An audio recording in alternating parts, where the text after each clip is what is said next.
Lord. Good morning. ఈ దిన దేవుని వాగ్దానం యెషయా గ్రంథము 38వ అధ్యాయము 5వ వచనము. నీవు కన్నీళ్లు విడిచుట చూచితిని. ఆమేన్.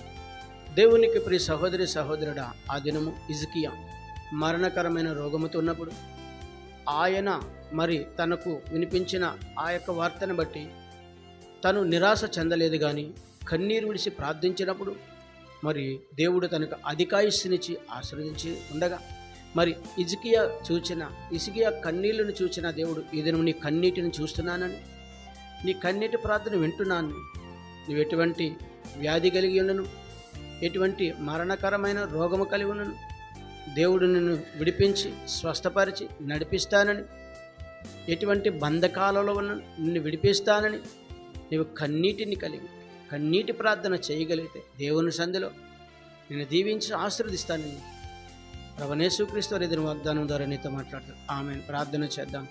సకలాశీర్వచనములకు కారణభూతుడైన మా యేసు ప్రభువా, నీ ఘనమైన నామానికి స్తుతులు స్తోత్రాలు, నీ సుందరమైన నామానికి లెక్కలేని వందనాలు. ఈ దినం వాగ్దానం చూసిన వాగ్దానం చదివిన ప్రతిబిడ్డను దీవించండి, ఆశీర్వదించండి. యేసుక్రీస్తు పరిశుద్ధమైన నామంలో అడిగి వేడుకొంచున్నాను పరమ తండ్రి. ఆమేన్.